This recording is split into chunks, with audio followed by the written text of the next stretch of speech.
bakunzi ba Horikanani TV numunezero kandi gusubira guhura namwe ngo tuganire ijambo ry'Imana ariko imbere yuko dutangura kuganira reka dusenge. Uri Imana y'imbabazi n'urukundo, uri Imana tuzi, uzi inkomezi zacu, uzi intege nke zacu, kandi intege nke zacu mwami Imana uzihinduramo inkomezi. Ukwizera wese nta na rimwe umutererana, ukwizera wese nta na rimwe mwami Imana umubakure, umubahagufe kugira ngo umuhinguremo igikoresho c'icubahiro. Ndagushimiye kandi ndakuninahaje. Icubahiro cyose kibi cyawe mu izina ry'umwami wanje Yesu Kristo senze nizeye ko vyumvise. Amen, amen. Wewe muntu w'Imana ndakuza ucitse intege ndakuza ni ijambo ry'ihumure rivuga ngo uko biri kose Imana ishobora kuguhinguramo igikoresho c'icubahiro. Haleluya. Ushobora kuba wihevye, ushobora kubona umwenga imbere nta hariho, ushobora kuvuga uti naraguye canke sinzi ahuri sinzi ivyurimo, ariko Imana ifise kuguhinguramo umuntu akomeye. Haleluya. Haleluya. Reka dusome ijambo ry'Imana muri Yeremiya igice c'18 turasoma kuva ku murongo wa mbere dushikane ku murongo wa 5. Yeremiya yigishwa n'ivy'umubumvyi. Ijambo ry'Uhoraho riza kuri Yeremiya riti: "Va hasi umanuke uje ku nzu y'umubumvyi. Aho niho nzokumvishiriza amajambo yanje." Nuko ndamanuka nja mu kunzu y'umubumvyi sanga ariko abumbira ku rujo. Maze ikintu yariko arabumba cononekarira mu ntoke z'uwo mubumvyi. Nuko yongera kukibumbamwo ukundi gushasha kimeze nk'uko agomba. Maze ijambo ry'Uhoraho rinza ko riti: "Yewe ab'inzu ya Isirayeli, mbega jewe sinoshobora kubagira nk'uko umubumvyi niko Uhoraho abaza. Raba nk'uko ibumba riri mu kuboko k'umubumvyi, namwe niko muri mu kuboko kwanje, yemwe ab'inzu ya Isirayeli." Amen. Urumva rihanga bari bihebuye. Ihanga rya Isirayeli ryari gihebuye, ryari ricitse intege. Bantu b'Imana, hariho situashugeramwo ukumva nta vyizigiro nabike umuntu agifise. Akaraba akavuga ngo none inzira yoca hehe? Inzira yo gutabagwa yoca hehe? Ariko nagira nkuzanira inkuru nziza ikubwira ngo Imana yacu ntibura inzira. Imana yacu ntibura kubigenza. Haleluya. Haleluya. Rero abanyisirayeli bari mu gihe kigoye, bihebuye. Hama ijambo ry'Imana riza kuri Yeremiya. Ati: "Yeremiya, ndagomba ugende ku mubumvyi."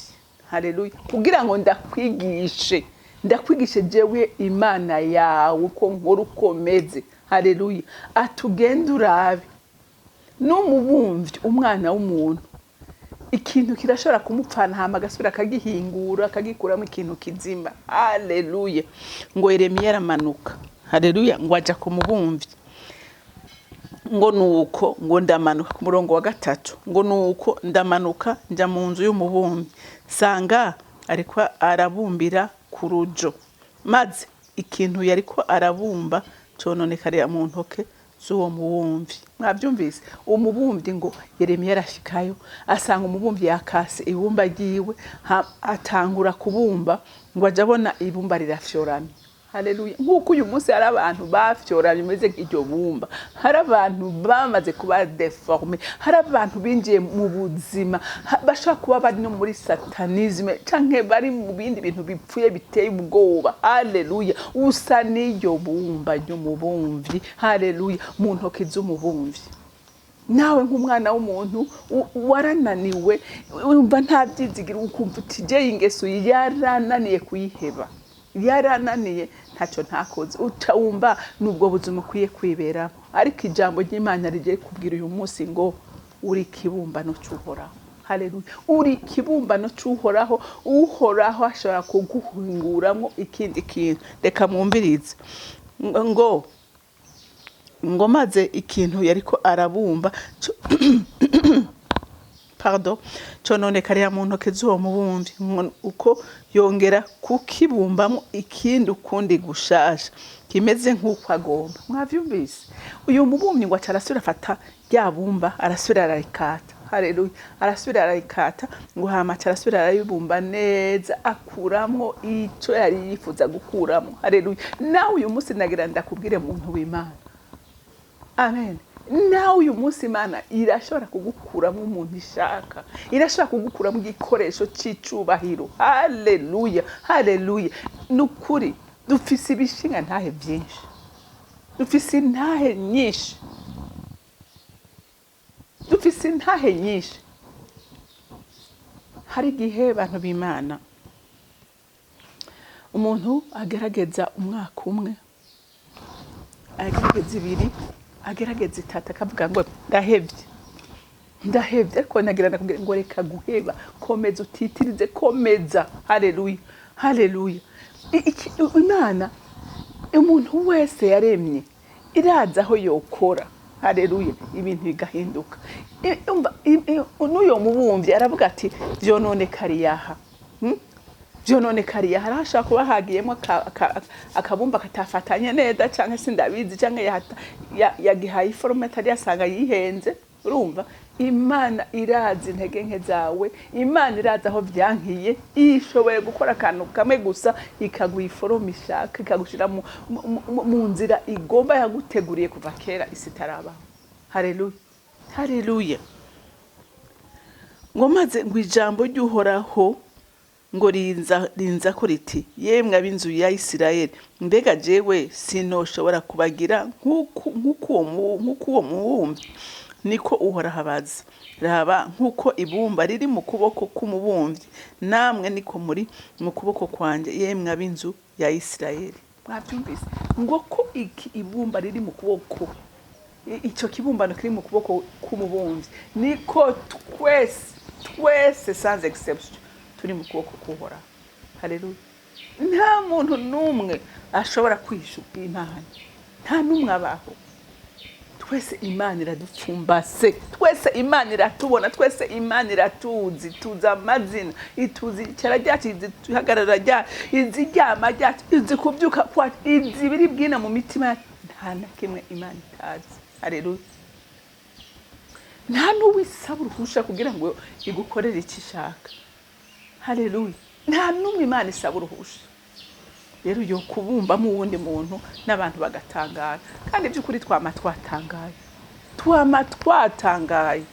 Ugahura n'umuntu Satani yaboshe ariko igitondo kimwe Imana ikamuhingura, ikamusiga, ikamuhinduramo igikoresho cyayo. Nibangahirwa dushingira intahe bari barahebwe, Imana igasubira ikabahingura, ikabakuramo abakozi bayo. Edayera abakozi b'Imana benshi hari aho bacishijwe, hari ahantu bacishijwe, hama Imana irabakura, irabahingura, ibaha iforome ishaka, ibashyira kuri terre. Nawe ntunaniranye. Haleluya. Bigusaba gusa kumenya kuri kibumbano cy'Uhoraho. Haleluya. Ugenda imbere yayo ubwira iti, Imana jewe ndi kibumbano cyawe, uyu munsi ndakeneye kumbumba uko wowe ushaka, ndakeneye ko unkoresha ibyo ugomba. Haleluya. Ndakeneye ko ntumaho ushaka, uti ndi hano ndi imbere yawe. Ndasenga Imana datarugira byose iri mu ijuru ngo yumve kandi rabe abantu bayo. Haleluya.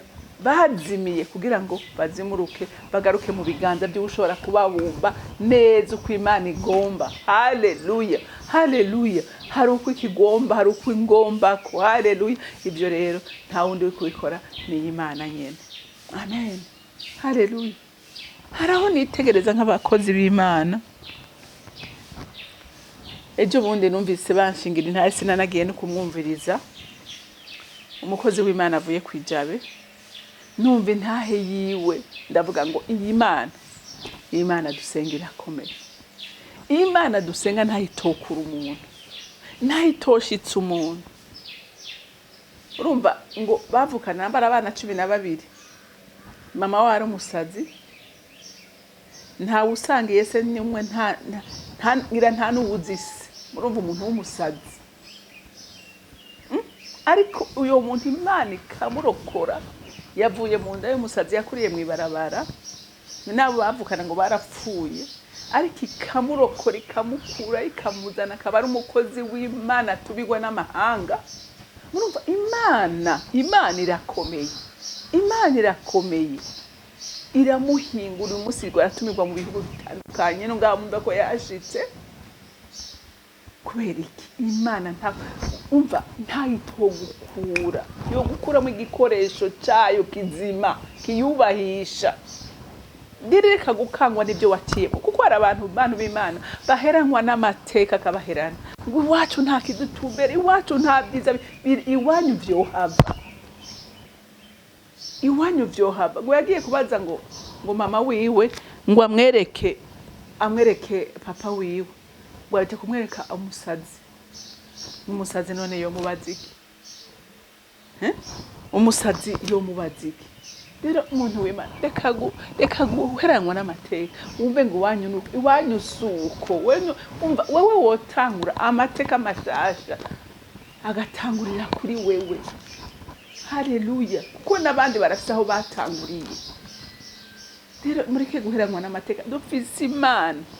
Turafise Imana uko biri kose, turafise Imana yamiri kumwe natwe, turafise Imana uko biri kose yamiri kumwe natwe, turafise Imana ishobora kudutabara no kudukiza, turafise Imana ishoboye kuduhindurira amateka ikaduha amazina mashasha. Haleluya.